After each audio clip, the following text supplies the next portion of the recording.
हिमालय के जंगल में एक गरीब पक्षी का परिवार रहता था, जहाँ टुन्नू चिड़ा अपनी पत्नी और अपनी दो बेटियों के साथ रहता था। रानो चिड़िया घर की सबसे बड़ी बेटी थी। टुन्नू बांस के खिलौने बनाने का काम करता था। उसकी माँ मजदूरी करती थी। इससे ही उनकी रोजी रोटी चलती थी। एक दिन दोनों शाम को जब अपने काम से लौट रहे थे, तभी टुन्नू चिड़ा अपनी पत्नी से कहता है, देखो रानो, माँ, मैंने रानो के लिए ये बांस की नाव बनाई है। मुझे बताए, उसे नाव बहुत पसंद है। जब वो उसे देखेगी बहुत खुश हो जाएगी। ये कहकर दोनों अपने घर की ओर चल देते हैं। इस रात बहुत तेज़ बारिश हो रही थी। चारों तरफ बारिश के ग्रांट मचा हुआ था। बारिश से बचने के लिए वो दोनों एक पेड़ की डाल पर बैठ जाते हैं। तभी तेज़ तूफान की वजह से वो पेड़ टूट जाता है और उसके नीचे दबकर दोनों मौके पर ही मौत हो जाती है। बेचारे हंसते खेलते परिवार की सारी खुशियाँ उजड़ जाती हैं। अब वो दोनों बहनें अकेली रह गई थी। वो दोनों किराए के मकान में रहती थी। एक दिन कालू कौवा रानो चिड़िया के घर का दरवाज़ा खटखटाता है। रानो चिड़िया दरवाज़ा खोलती है। जी कालू सेठ, क्या बात है? तूने 2 महीने का किराया अभी तक नहीं दिया। चुपचाप मेरे घर को खाली कर दो, नहीं तो धक्के मार के निकाल दूंगा। वो बेचारी रोती हुई उसके घर से निकाल दी जाती हैं। अब वो अकेली रह गई थी। इतनी सर्दी और कड़कड़ाती हवा और साथ ही बारिश हो रही थी। रानो और उसकी बहन इस बारिश में ही बेघर हो गई थी। उन्हें कहीं दूर जाने पर एक टूटा हुआ घोंसला नजर आया। लाडो, तुम यहाँ पे रहो, हम यहाँ पे रह सकते हैं रात को। उस टूटे हुए घोंसले में फिर रानो चिड़िया और लाडो उस घर में रहती हैं। सुबह सवेरे उठते ही लाडो के सोते हुए रानो चिड़िया अपने काम के लिए निकल जाती है। उसकी बहनें घर पर भूखी उसका इंतज़ार कर रही थी। मुझे बहुत भूख लगी है और ठंड भी इतनी है। भूख से मैं मर जाऊंगी। बारिश भी बहुत हो रही है। उधर से ही कालू सेठ आ जाता है। अरे बाबा, कालू सेठ, आप लोगों को ये घर किसने कहा? एक घर से निकली हो और दूसरे घर पर कब्जा कर लिया। चलो जहाँ से जाओ, ये मेरा घर है, मैं इसे तोड़कर बनवाने वाला हूँ। फिर सेठ यानी कालू कौवा उस लाडो को वहाँ से निकाल देता है। सेठ जी, हम पर रहम करें, हम इस बारिश में कहाँ जाएंगे? हमारा घर भी नहीं है। जब लाडो चिड़िया काम से घर वापस आती है तो वहाँ पे लाडो मौजूद नहीं होती। वो उसे ढूंढते ढूंढते जंगल की तरफ जाती है। लाडो एक पेड़ की डाल के नीचे बैठी होती है। खुदा, हम पर रहम करें, हम पर ये ऐसा इतना अजाब क्यों? हम पर थोड़ा तरस खाओ। लाडो चिड़िया उसके पास जाती है और उसे रोता देखकर उसे चुप करवाती है और उसे खाना खिलाती है। जहाँ सारे पक्षी अपने अपने घरों में इस बारिश को एंजॉय कर रहे थे, अपने घरों में, वहीं लाडो चिड़िया और रानो चिड़िया बाहर बारिश में बेघर हुई बैठी थी।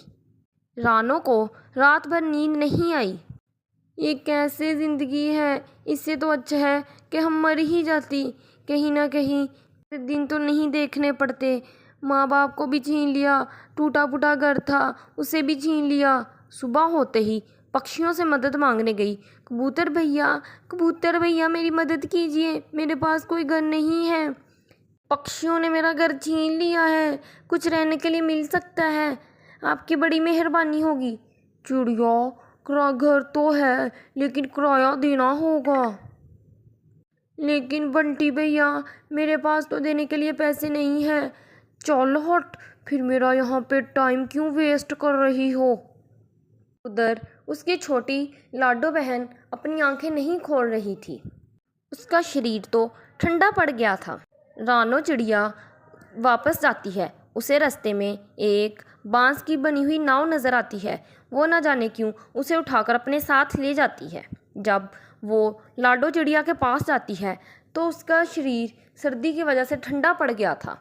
वो अपनी आंखें नहीं खोल रही थी। उठो मेरी बहन, उठो, तुम्हारी बहन आ गई है, देखो, उठो उठ जाओ अब। जब उसके आंसुओं की धार उस नाव पर पड़ती है, वहाँ पे अजीबोगरीब घटना जारी होती है। देखते ही देखते वो एक छोटी सी नाव एक पूरा घर बन जाती है और लाडो चिड़िया की आंखें भी खुल जाती। ऐ खुदा, ये कैसे हो गया? ये नाव भी एक घर में बदल गई और लाडो चिड़िया की भी आंखें खुल गई हैं। मुझे लगता है जैसे ये जादुई नाव थी, किसी ने ये सब कुछ किया है, तभी इस जादुई नाव के जरिए हमें एक घर मिल गया है। उसके अंदर से उसके पिता की आत्मा बाहर आती है। घबराओ नहीं मेरे बच्चों, मैं तुम्हारा बाप हूँ। बेटी, मुझे पता है तुम्हें कितना कुछ सहना पड़ रहा है, लेकिन मैं भी मजबूर था। आज तुमने नाव उठाई है, मेरी आत्मा फिर से जाग उठी है, इसीलिए मैंने सोचा अपने बच्चों को और दुख नहीं सहने दूंगा। बेटी, अब यही तुम्हारा घर है, इससे खेलो, इसमें रहो और इसमें ही अपना कारोबार शुरू करो। ये कहने के बाद उसका बाप वहीं पे गायब हो जाता है। इसी तरीके से अब उन बहनों को जादुई बांस के नाम पर बहनों को जीवन बदल गया। उनको एक जादुई नाव का घर खुशी खुशी मिल गया और उस घर में वो खुशी खुशी रहने लगे। दूर किसी जंगल में एक चिड़िया अपनी बेटी के साथ रहती थी। एक दिन वो बेटी अपनी माँ से कहती है, अरे माँ, आज जंगल में मेला लगा हुआ है, मैंने अपने दोस्तों के साथ मेला देखने जाना है, आप मुझे कुछ पैसे दे देना, मैं ज़रूरत की सामान ले आऊँगी। आपको तो पता है ना मुझे मेला देखने का कितना शौक है। आज तक किसी न किसी वजह से नहीं जा पाई, लेकिन आज मैं अपने दोस्तों के साथ ज़रूर जाऊँगी। मेले की बात सुनकर रानो चिड़िया अपनी बेटी को समझाते हुए, अरे बेटी, जंगल में मेला देखने मत जाओ, क्योंकि वहाँ जाना ठीक नहीं है। तुम्हें पता है मेले में चोर डाकू आते हैं, पैसे ले जाते हैं, तुम मत जाओ।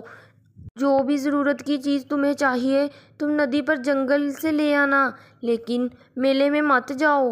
माँ के कहने के बावजूद भी वो बेटी अपनी माँ की बातें अनसुनी करके अपने दोस्तों के साथ मेले में चली जाती। अरे रानो चिड़िया, देखो देखो, मेले में बहुत सारे खिलौने हैं, झूले लगे हुए हैं, आओ हम यहाँ पे झूले लेते हैं। हाँ तोते भैया, मुझे बहुत मज़ा आ रहा है। मुझे तो लगता है, मेरा दिल चाहता है हर 2 महीने बाद यहाँ पे मेला लगना चाहिए, हम झूला झूलते हैं, बहुत मज़ा आएगा। लाडो चिड़िया अपने दोस्तों के साथ झूला लेने की ओर जा ही रही होती है, उधर से लुटेरे चील आ जाते हैं। भागो भागो, सारे भाग जाओ, लुटेरे चील आ गए हैं, बच जाओ। फिर जब लुटेरे चील सबसे लूट कर आते हैं तो वापस एक लुटेरा चील लाडो चिड़िया के पास आता है और कहता है, सुनो चिड़िया की बच्ची, मैं लुटेरा चील हूँ, तुम्हारे पास जो भी सामान है चुपचाप मुझे दे जाओ, नहीं तो मैं तुम्हें मार दूंगा। कर लो जो करना है, मेरे पास कुछ नहीं है, मैं तुम्हें नहीं दूंगी। चुपचाप दे दो, नहीं तो मैं तुम्हें मार दूंगा। चिड़िया उससे डर जाती है और उसे अपना सब कुछ दे देती है। उधर से ही तेज़ बारिश होने लगती है। तेज़ बारिश होने के कारण वो चील सब कुछ वहीं छोड़कर भाग जाता है। भागो भागो, कहीं ऐसा ना हो हम यहीं पे मर जाएं। जब वो उड़ रहा होता है, तेज़ बारिश के कारण वो एक झूले में जाकर लगता है और नीचे गिर जाता है। उधर से रानो चिड़िया की नज़र उस चील पर पड़ती है। अरे अरे चील अंकल, आपको क्या हुआ, आपको क्या हुआ?